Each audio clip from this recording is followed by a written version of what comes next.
Good evening, I'm Jeff Lyons. It is Monday night, November the 3rd, 9 o'clock, time for the 14First Alert Weather Show at 9. We do these every night at 9 o'clock to give you a full weather with a lot more detail than we have time to give you on television. So let's hop right into it. If you have comments, by the way, you can post them on the 14 News Facebook page and we'll check those out in a little bit. Boy, the Blue Bridge is looking good tonight. It's clear out there. The temperature will drop into the mid-30s overnight. We may see a little frost across the tri-state again. Not quite as much as we had this morning, but still some patches of it. And then up to about 70 on Wednesday. That's kind of the peak. And then we have rain moving in for the end of the week. So kind of covering all the bases weather-wise here, with best chances for rain arriving on Friday and then continuing all the way through the weekend off and on. Sunday will be another little surge there of rain chances. Other than a few passing clouds, there really isn't any impactful or disruptive weather on the way anytime before Friday. Those thunderstorm and rain chances kick up on Friday at a 70% chance. And the mechanism here is a cold front dropping in. We will have warm and somewhat moist air out ahead of that cold front that will enable showers and storms perhaps in the afternoon into the early evening before things start to wind down. And interestingly, the GFS model is showing some light snow way north up in Michigan and that. Perhaps by Sunday, Monday, as that colder air wraps around. I've seen some alarming social media posts about snow, and I would just say don't worry about it at this stage. That's still a week away. It is going to get cold, though. That does seem to be the overrunning trend. Not a lot of rain Friday. Both the European and the GFS model that I just showed you, around 1/4 of an inch to maybe 1/3. As far as severe weather potential is concerned Friday, I'm not really seeing that either. Not many of the ingredients are going to be there. There is some CAPE, a little bit of energy in the atmosphere as we get into the upper 60s, but that kind of withers away.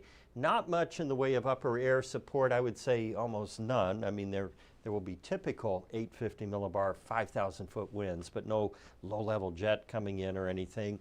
No shear to show you, and the supercell threat, now this is low. This would just indicate thunderstorms mainly, and those would primarily be over western Kentucky. But again, we're not looking at any widespread, wild November outbreak. The tornado threat index does have a few little spots on it there, but again, that could just be noise in the model. I think to our southeast, it looks like conditions would be better for some stronger thunderstorms. And, tornado or not, kind of hard to say at this point. It's interesting that that index is kicking up today. So it's worth watching as we go through. Is it a trend or is it just a one-off? And this is kind of how you have to treat the models at day 4, 5, 6 and beyond. So don't get too hung up on anything at this stage. Temperatures are much cooler, of course, with that Canadian air drooping down across the Ohio Valley. And we are in for another night in the mid-30s. This morning we hit 33, which was the lowest temperature we've had so far this fall.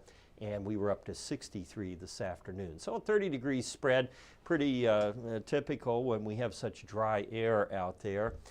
We did add at least a warmer day to our 52 and 53, and no rain yet. For the year, this year is really something. If we get much of any rain in November, we're going to wind up as certainly one of the wetter years in the last 30. And then our average temperature is still well below normal. But we only have 3 days on the average there. Our total rainfall for October came up at just a little over 2 inches surplus.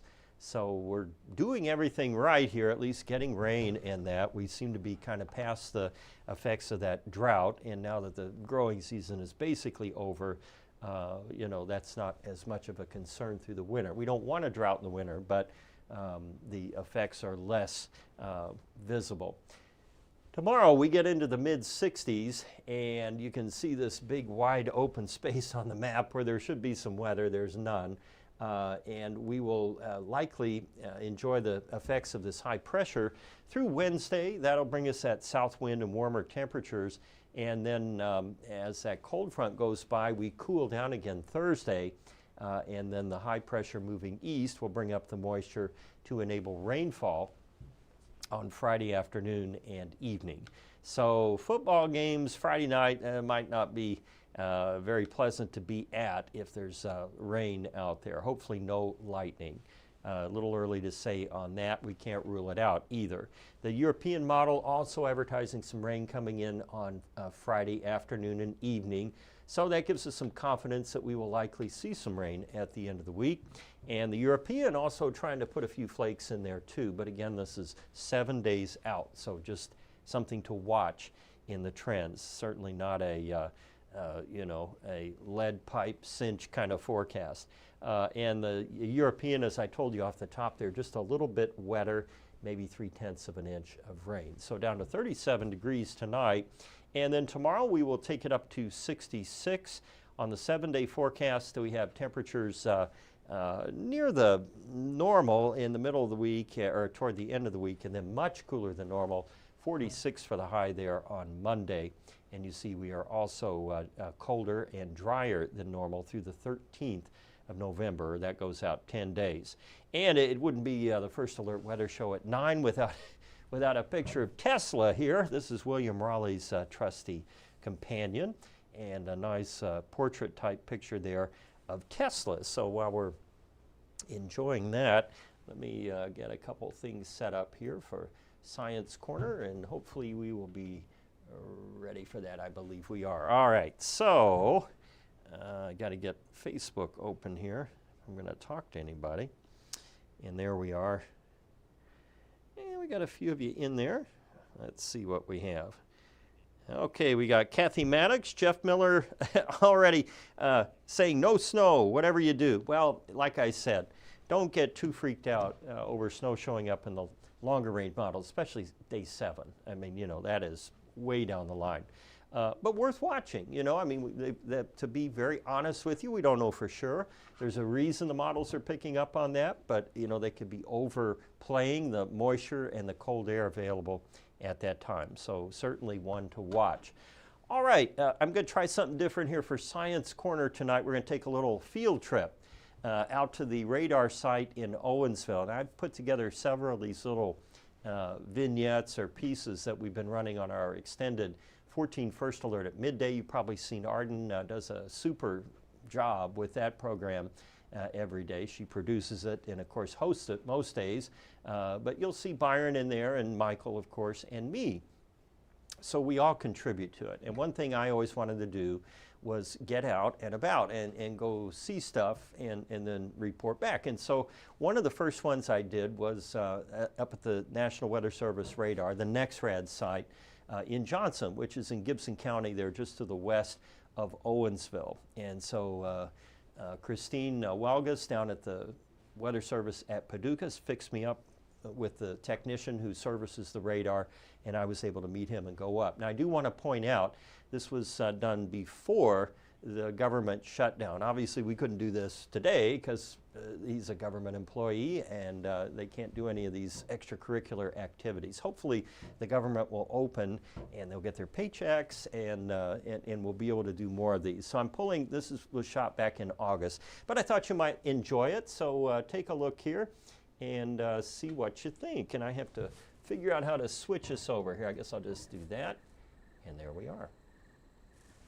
I'm Jeff Lyons, out and about today at the NexRad radar site near Owensville in Gibson County. I'm with Jeff Maurice, the technician who maintains and makes sure this radar is operating at all times for the National Weather Service. How you doing, Jeff? Pretty good. So you get your workout climbing this thing, right? Yes. How tall is it?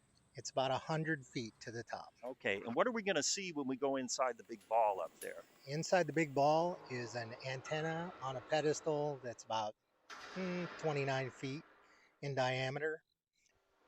Ooh, that is a climb coming up here. So Jeff, this is the top, inside the ball, the radome. What goes on in here? Well, in here we have the receiver equipment, and we also have the feed horn, which transmits and receives the signals out to listen for This big dish behind us, almost 30 feet tall, you can see to the top of it. The pedestal spins it around, not like a record, well, kind of like a record, not Yes. extremely fast, but that's how it looks at all directions for the storms. Yes. And then when that thing is moving, it also can tilt up and down, right? Yes, it can tilt up and down. What's the purpose of that? It's to cut through the elevations as it goes up through the atmosphere so that you can see the depth and height of the clouds. Okay, we're looking at radar data here from a storm that happened earlier that came from this radar. So this is the finished product after it comes through this big dish and feed horn, and that's what people are used to seeing, right? Yes. Okay. All right, so we're inside the transmitter room now, Jeff. What goes on in here? What's all this high power, high voltage stuff? Well, that's actually how the transmitter makes its RF power to shoot out at the clouds. And it's only sending out a tiny, tiny pulse, right? Yep, the pulse is very, very small, a few milliseconds wide. Yeah. And you're looking at different instruments here. What does this status tell you about the radar that we're looking at on the screen? Okay, on the screen, it's telling you that the radar is spinning, what its transmit power is, what its variance from the noise floor is. There's some other things that wouldn't make sense to anyone, so Well, without a doubt, I appreciate it. Jeff Maurice, our technician here, works on the National Weather Service radar at Owensville. All right, how about that? It's kind of like having a movie, you know, when you go to class in high school and, and the projector would be set up. But anyway, I was really tickled to do that, and Jeff Maurice is a super guy and very patient with me. I'm clunking around with a tripod and my phone and microphone and everything. But anyhow, we've done a couple of other things, but until the government reopens, we can't really show those just yet. So stay tuned. But in the meantime, you know, if you have any questions about the radar, I'm happy to answer those. It is a gigantic thing if you've never seen it, even from the road, up on that big tower out there. So now you've been inside the ball. Just a little value added here for watching the 14First Alert Weather Show at 9. I'm glad you did. Please stay safe. Thanks for watching, and I'll see you on 14 News at 10 o'clock. Have a good night.